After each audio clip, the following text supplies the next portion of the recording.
I want to love The Rings of Power. I want this to be the greatest television show ever made because I love Tolkien, I love Middle-earth, I want to enjoy watching each episode for many years to come.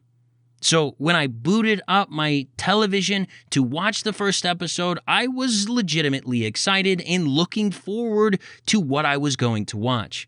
And about 5 minutes in, I started to have red flags. And when the entire introductory sequence was over in the prologue, while I liked a couple things I saw, overall, I was just not very immersed in the experience. While visually it looked impressive, I feel like the writing got in the way at times. The storytelling and the interaction between characters, the off-putting nature of Galadriel definitely had me worried. And the first episode goes on, it continues, and I can't say that my worries were washed away by the time the credits rolled for the first time. However, at least Amazon launched 2 episodes within its first day, and in the second hour of television viewing, I definitely saw the potential of where this show could go and had much better feelings about the second episode, but I am a bit concerned. I think it might be a bit of an overstatement to say that it was an absolute disaster, but I don't think it is an overstatement to say that it was pretty disappointing. To be honest, this is a pretty rough start to any show, much less one that has been touted as being very, very expensive. I've heard $500 million, I've heard 750 million, I've heard $1 billion. Whatever the cost was, we know it's a whole lot more money than the average individual is even able to comprehend, and a lot more money than any television series ever made before. So in this first impressions, I want to go over how I got to the point to where I was at of being pretty disappointed in the premiere of the show. I do think that there are things that work in these first 2 episodes that aren't bad, and I think that there are some pretty big issues as well. But let's start off by talking about what everybody has said is good about the show, and it's pretty inarguable at this point that the show looks great. Visually, it looks very good. There is really no television show that consistently looks this good that is in production right now. It's impressive. It looks good. They have succeeded in making a very, very pretty product.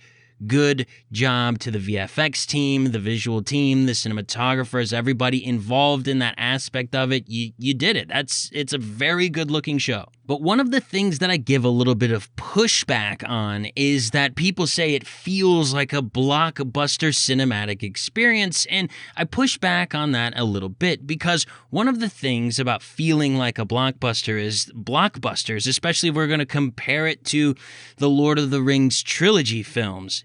Those are super immersive films, from its visuals to its music to its writing. All 3 of those things need to be working together to give a immersive, incredible blockbuster experience. And while I do think that the score is definitely good, I think that the writing doesn't hold up its end of the agreement in giving that blockbuster cinematic experience that a lot of people say is there. Because if I'm going to be completely honest, it feels like slightly above average television writing. And television writing typically isn't as good because you have to write a lot more for TV, so most of us as viewers give it a pass, but with as much money as been spent on this show, it's kind of hard to do so. And part of that comes from just the ambitious nature of the storytelling in this show.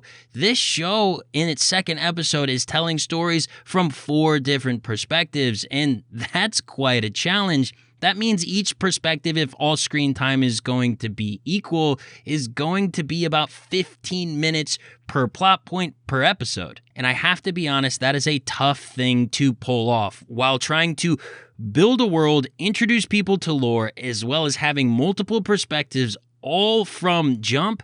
That is challenging. So the typical format when you're going to have something that big and that difficult, you want to have a prologue that has some type of inciting incident or gives the overarching story of the evil that all of our protagonists are going to be fighting. And I have to be completely real and say that this prologue, it just doesn't deliver. I think that not having the rights to the Silmarillion really got in the way of this prologue being what it should have been or what it could have been, and it's completely obvious that they were trying to tell a story without really violating any of those rights. But after they get out of the First Age stuff really quick, we have this sequence where we're introduced to the character of Galadriel as she's chasing down Sauron, because that's what the prologue introduces, right? Morgoth is defeated, now we have to find Sauron, and Galadriel's just been on this long journey to try and find out where he is so that they can bring him down and so that all evil could be rid of in Middle-earth. And so that is essentially what you're pitched, is that each and every different point of view is going to have something to do with Sauron still lingering in Middle-earth somewhere up to his evil ways, and each of our various different characters is going to be impacted by that somehow. And those 4 different points of view that we have seen is Galadriel deciding not to go into the Undying Lands and being lost at sea and meeting an interesting character while abandoned in the ocean.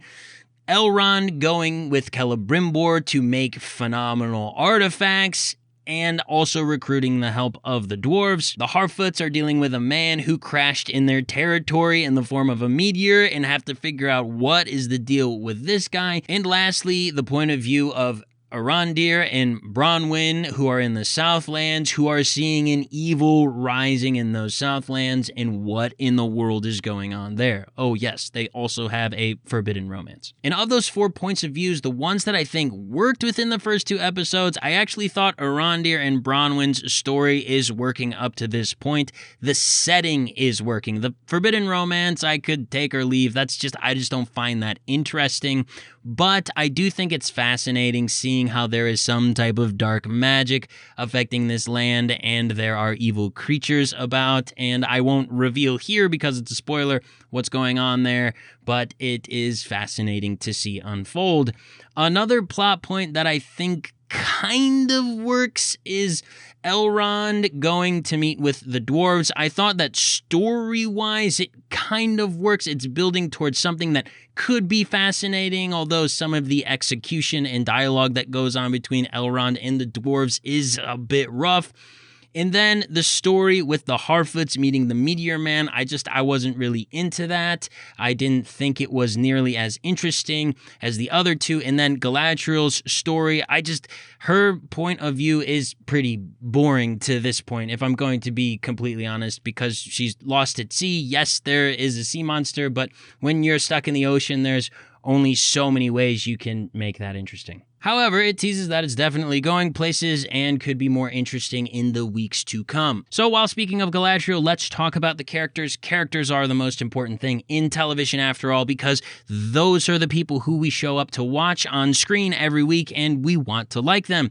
And I think that it has been said by a lot of people that Galadriel is kind of unlikable.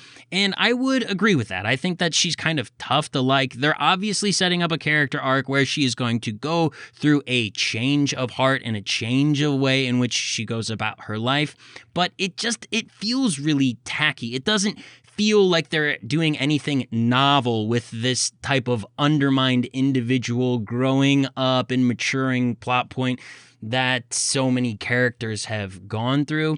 The Harfoots are one of the ones that are up for debate. Nori Brandyfoot and her friend, whose name I can't remember off the top of my head. The characters are a tad bit cringy, the Harfoots are in general. And if you're going to come at this from a purist standpoint, Harfoots and hobbits really shouldn't even be in the Second Age. We should probably be focusing on different things, but nonetheless, they are here. And I think there is actually a decent dynamic between those 2 actresses, and it does give a bit of comic relief in a story that is going to be very serious from all other perspectives. And then I do have to talk about Elrond. I actually think that the guy who plays Elrond does a pretty good job as far as feeling like Elrond. This is not how I imagine Elrond in my head. I don't imagine him being like this as a character, but I think there is some potential here. We just didn't really see enough of Celebrimbor or Gil-galad for me to really have any type of opinion on those two characters. And then lastly, Arondir and Bronwyn are a bit hard for me to engage with right now. Like, there's this really, you can cut the tension with a knife type of interaction going on between them, because they obviously have a thing for one another, but they don't really talk well or communicate well. They have like this awkward romance going on. And that's just personally, that's just not my thing. I think as far as their actual storyline going on, like, that's pretty cool. I think that the rise of this darkness in the Southlands is probably the best part of the show up to this point. The dwarves, I actually kind of liked the Dwarven Kingdom, even though Durin and Elrond's interaction was like, I don't know any guys who actually talk to each other like that, but, you know, it's basically to advance the ideas of how long elves live in comparison to everybody else in Middle-earth. And I thought that Disa was fine. I mean, she's a very archetypical television character. This type of character has been done many times before, right? You kind of have the stoic, cocky husband and the warm, welcoming wife. That's been done so many times. But overall, I don't think anything happened within these first two episodes that sell these characters hard, and that is rough, because a lot of these characters are ones whom I love, because I've read the Silmarillion, the Lord of the Rings, the appendices. I've read this stuff. I've been invested in these characters, and I think that there are a lot of whiffs. It doesn't mean it's always going to be this way, but there's a lot to prove going forward. So wrapping things up here, it just seems like a lot of television shows these days, their first episode is more rough than they used to be back in the day. One of the pilots that I talk a lot about that just totally sells you on the show, even though it kind of gets mixed in the middle and towards the end, is Lost. Lost is a show where you get sucked into right away, and you really want every show to have that same type of experience where you're immediately invested in the conflict and the characters. And I think at times the Rings of Power is a little bit too ambitious and doesn't do as well on the execution.